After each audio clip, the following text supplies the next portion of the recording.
Hello, everyone. Thank you so much for tuning into this episode of Marlowe Learns Nails. This is going to be a quick cursory overview of how I do gel X nails. So without further ado, let's get started. So in today's video, I'm starting with nails that I've just removed some gel X tips from. And these are my favorite two prep tools. So because I use a pop-off gel base coat, and that will remove the nail easily, but it tends to leave a lot of, for lack of a better term, gunk behind. So the first thing I like to do is push my cuticles back. And then I like to go in with this little wooden stick underneath the cuticle, if you will, to just clean out some of that debris that is left over from my last set. Again, I use a pop-off base coat, and that removes the nail easily enough, but a lot of the glue, if you will, tends to get left behind. So we're cleaning all that up, which is a must if you're going for retention. It will affect how the Gel X nails stick to your natural nail if all of this is left behind. Now I'm going to continue prepping my cuticles using my e-file. I don't feel like an e-file is necessary, but this just makes all the prep I'm going to do a little bit faster for me. So I'm taking what's called a flame bit and just gently going around my nail and e-filing more dust, debris, gunk, if you will, from around the cuticle. The e-file is only set on 3. I am being very gentle. I am not digging into my nail bed. I'm just further removing more of the nail glue and residual peel-off base from around my nail bed, which again, if you are going for retention, would be very vital to get your nails to last. I'm not going for retention, but the reason why I do all these additional steps because I feel like it just makes the nails look nicer. There's not a bunch of residual debris. Just the cuticles don't look raggedy and it makes your nails look nicer. I couldn't think of a better way to say that, but that's what I'm going for. From this angle, I'm taking the bit and kind of just rolling backwards against lifted up cuticle. If you'll notice, I'm using the belly of the bit, not the pointy end, and the nail bit is still not touching my nail bed, just the cuticle. Now, I don't tend to usually do a whole lot of cuticle nipping. Admittedly, I am still very intimidated by it and probably wouldn't do it on anyone but myself. But when you use a flame bit or a ball bit on your cuticles, this is what it exposes. It makes it very obvious what skin is dead. And if you leave it there, it's kind of just unsightly. So it actually makes it easier to see what is safe to clip. So that's what you see me doing here. I'm kind of just nipping what is very obvious to my untrained eye, if you will.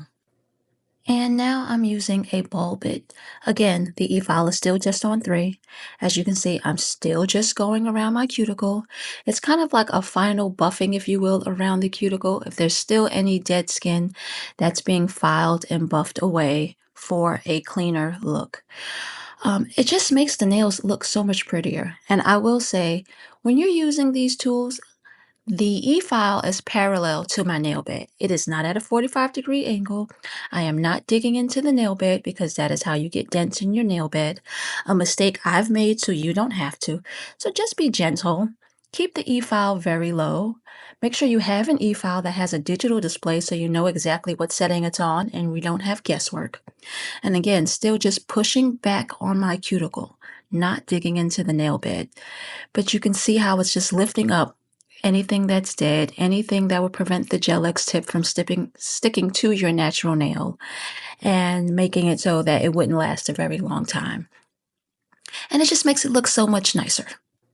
And even though this is me doing this, I still find this so satisfying to watch because I'm just nail obsessed that way. But y'all get the point. Moving along. And finally, we're going to go in with this sanding band. This is the last bit we're going to use on our natural nails. We used the flame bit and the ball bit, but those were just around the cuticle area. Now I'm using this 240 grit, which is the higher the number, the finer the grit, the softer it is, if you will, across the entire nail bed. This is very important for retention purposes. It buffs the entire nail surface and gives the Gel X tip a coarse surface to adhere to. If you've got shine on your natural nail plate, if it's smooth, then the Gel X nails won't stick as well as they could. And then again, you won't have retention. I am realizing that for someone who wants their nails to pop off easily, I'm probably doing a bit too much prep, but this is all necessary if you want your nails to last. And here I'm just taking your standard nail brush and just brushing off all that dust and debris from in the cuticles, from around the nail plate. I'm being very gentle. In all things natural nail related, there is never a reason to be rough, to be harsh. I'm just gently brushing to remove as much as I can. I didn't want it on my nail, that's why I filed it off. And I don't want it there when I'm about to glue the Gel X tips. Finally, we're ready to adhere some Gel X tips. I'm going to be using these Galore & Co. gel extensions in long tapered square. I've had these for a while now, and I haven't really been using them just because I have so many different types, but I've really been loving them. And when you're sizing your Gel X tips, do this in advance, one, and to make sure the tip fits from sidewall to sidewall. If you have a tip that is maybe too small or too big, always go with the tip that's too big and kind of file it to your size. You never want to go with a tip that's too small because you'll have lifting. And you don't want to go with one that's like you have to like push it down and force it to fit to your nail bed. It'll be pinching your nail, it'll become sore. And eventually, if you keep doing that, it will change the shape of your nail. And we don't want that. Use the larger tip and just file the bottom to your size. And here is my preferred peel off base coat. If you were looking to retain your nails, this is where you would prime and dehydrate. But because I have to pop my nails off every weekend, this is when I apply my peel off base coat. Here I am applying the peel off base coat just as you would any gel polish, doing a single layer, being very careful to not flood my cuticle. If you do flood your cuticle, or if you get any product on your skin, just be certain to remove that before you go into cure, because contact dermatitis is a real thing, and we certainly don't want that over here. I've added these gloves. I'm not certain if they provide any extra protection or not, but I just figured better safe than sorry with the frequency with which I have my hands in a UV nail lamp. I've since washed them, so no worries. A quick 60-second cure, and now my nails are ready for me finally to adhere some Gel X tips to. I know it seems like a lot of steps, but this is how you get retention and very nice looking nails. For my nail glue, I'm using the Apres Extend Gel Non-Wipe formula. I've used a lot of different type of glues so far. I think this one it might be my favorite, and I like that it comes in a really large bottle. So I have my size Gel X tips ready and waiting. I've got my UV lamp ready to go that I'll flash cure each nail. And you'll see me here just applying the Extend Gel to a nail tip, and then we'll place it on the nail and we'll flash cure, and then we'll repeat. What I've come to realize is that there's no set amount of glue that's going to work for every single type of Gel X tip. I've come to realize that more sculpted nail tips require a little bit more glue to fill in the gap between my flatter nail bed and the curve of the sculpted nail tips. More natural Gel X tips are more flat and they require a little bit less glue.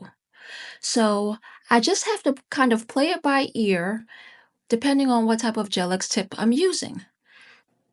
However, the process I repeat every single time is painting enough nail glue on the Gel X tip to cover my nail and then scraping a little bit off on the edge so that there's a little bit of excess to flow up the nail when I'm pressing it down from that 45-degree angle. So here's what that looks like. I'm painting the Extend Gel onto the Gel X tip, approximately the size of the nail I'm going to put it on.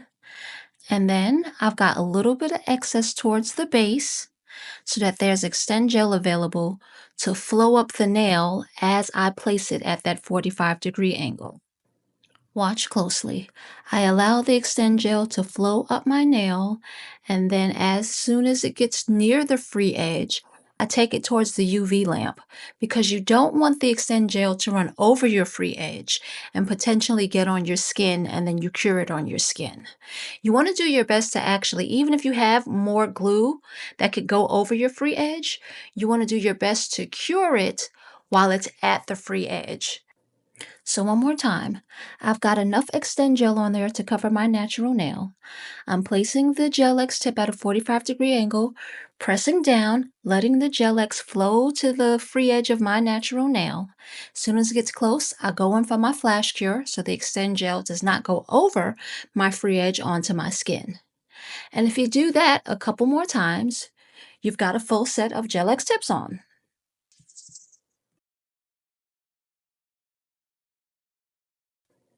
Now for some filing and shaping.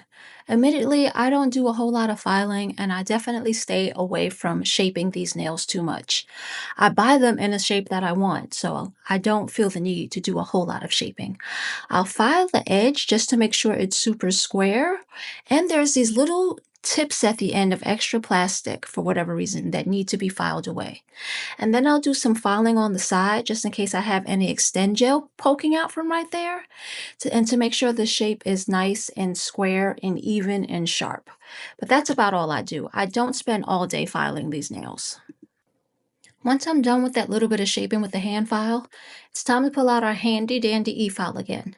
And I'm using a 5-in-1 bit by Apres. It's my absolute favorite bit. And it's also time to do what I think is the most important step in doing gel X tips or any salt or any sort of nail extension. It is time to seal the cuticle. Now, sealing the cuticle might sound real fancy, but it's just the term for blending in the edge of the Gel-X extension at the cuticle so that there's not this steep ledge where the Gel-X extension ends and your natural nail begins. It's the meat and potatoes to me. It's where a set either passes or fails. If the cuticle is not sealed and it's very obvious that these are extensions and where they start and begin, to me, the whole set looks ugly and you need to start from scratch, in my personal opinion. So I'm taking the nail bit and I'm very gently just going along the edge. This nail bit is flat at the tip. So I wouldn't call it a safety bit, but if you're very careful, this will not hurt you or a client. And I'm just very gently thinning out the bottom edge of the Gel-X extension so that it's not obvious where it ends and where my natural nail begins at the cuticle area. Very, very important in my opinion. Also, sometimes if I've used too much extend gel in my application, there will be little bubbles of extend gel that has seeped from underneath the nail at the cuticle, on the side of the nail. So this is a perfect opportunity to clean up those hardened bits of glue that are peeking out. You definitely don't want those still there when you're polishing your nails because that also, talking about things that look ugly, that is one of them. So I'm just going to let this play a little bit longer instead of skipping ahead because I find that to be that important. You definitely want to have sealed cuticles. And one more thing that is very important for me to note. This nail bit is not touching my natural nail at all. So be careful that you do not file away the Gel-X tip at the cuticle area, which might already come a little bit thinner, and start grinding away at your natural nail bed. So just be very careful to go slow, take your time, short strokes, and a very low RPM on your e-file. That's why it's so important to have a digital display on your e-file and not one where you have to guess at what speed your tool is. That is unsafe. Once I'm done sealing my cuticles, I switch out to this sanding band on my e-file to roughen the surface of the Gel-X tip. If you notice, this is not the same grit as the sanding band I used earlier. This one is a coarser grit because, of course, these Gel-X tips are coarser than my natural nail. The purpose of this is to, one, I go around the cuticle just to kind of keep that buffed and smooth, make sure there's no harsh edges there. But gel polish needs a rough surface to adhere to. If you polish right on the smooth surface of these Gel-X tips, your polish will not last. So you've got to rough the surface just the way you had to remove the shine on your natural nails. Also, when I'm sanding the Gel-X tips, I like to go in an up and down motion as opposed to going left and right on my nail. I find I have a hard time going left and right. It requires very precise short strokes that I'm just not good at, and I tend to lose control of the e-file and the tool will spin around the nail, which not the biggest deal if it's me, but if you're servicing a client, you of course do not want the e-file spinning around their nail. So I would just say I'm sure for some people left and right, there are pros out there who are great at it. But for me, a beginner, I like to go up and down the nail. It just seems a bit safer for my skill level. That's just a mistake I made, so you don't have to. So I roughed up the surface of all the nails now, and honestly, I kind of love the look of the nails in this state. I just think they just look so pristine and clean, even though we've got dust all over the place. So if sealing the cuticle was the most important step, let's call that step 1A. Then what I'm about to do is step 1B, and just as important. In my dapping dish, I've got acetone, and that's my cleanup brush. I've wet the brush with a little acetone, wiped off any excess, and I'm just taking the brush and going around the cuticle with that acetone. So if I use the E-file to seal the cuticle, then let's call this melting the cuticle. I just feel like it's that next extra step in making the gelic extension look like it sprouted out of your nail bed. I didn't always used to do this, and then once I learned this, I feel like it took my sets to the next level. They just look so clean and polished at the cuticle area now. So do not skip this step. Do not soak your brush in acetone. You want to dip it in the acetone and then dab on the paper towel because we don't want to dissolve away the nail tip that's probably already thin at the base. And then we filed it a little bit to make it thinner. And now we're going in with acetone. So we still want the tip to be there. So don't go crazy with the acetone, but just kind of gently glide it over the surface. And don't etch either. Again, quick little swipes, if you will. We are so close to polishing these nails, y'all, I promise. I've got in this spray bottle some 90% alcohol, and I'm just going to spray that on this lint-free wipe, and I'm going to swipe every nail. And that's to get any dust and debris that may still be on the nail before we polish. You definitely want to clean the nail in this manner before you polish because that will be obvious in your polish if you don't. You'll have lumps, you'll have bumps, you might even have hair in the polish. So you definitely want to take the time to not skip this step. And here we are, application is complete. And look at those cuticles. These are the colors I'm using today. The pink is going to be my base with some gold glitter as an accent. Blue for my Node to Winter and this white polish. So I'm going in with the pink as my base, and I believe I'm going in on my thumb, my pointer, middle finger, and ring finger. And this pink is called Sweet Escape by D&D Gel. And then I go in with this gold glitter on my pinky nail, and then I changed my thumb from pink to this gold glitter as well. And I do 2 coats of both those colors so that the gold and the pink aren't so translucent. Now here's my best attempt at some nail art. I'm using my lint-free wipes cap as a nail palette, and I've got the gold, the white, and the blue. And I'm going to attempt to do some stripes on my pointer nail. So bear with me. In the interest of saving time, I'm going to speed this section up a bit. And you also might notice that I've kind of switched hands, and you might notice I have to go back and forth. In the filming of this, I didn't realize I was capturing some things and then some things I missed. So in order to show you the full picture, I may have to go back and forth between hands to show you the designs. Also, the mistake I made, so you don't have to, I would not recommend having just had a large cup of coffee and only a cup of coffee, and then decide you want to draw stripes on your nails. I have not done this a great many times, so I'm already not that great at it, and this definitely added to the challenge and probably made it take a little bit longer, and I probably could have done it a little bit better, so lay off the caffeine is my advice.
So here is the finished product, and I am absolutely in love with these nails. These nails are definitely one of the better sets that I've ever done. I feel like the cuticles are giving me everything I need. They're clean, they're precise, they look like they're sprouting out of my nail beds. Every time I do a set of nails, I feel like I learned something, and I hope in watching this video you learned something. I hope I made a mistake so you didn't have to. So if you made it this far, thank you so much for watching. Please like and subscribe, and I'll see you in the next video.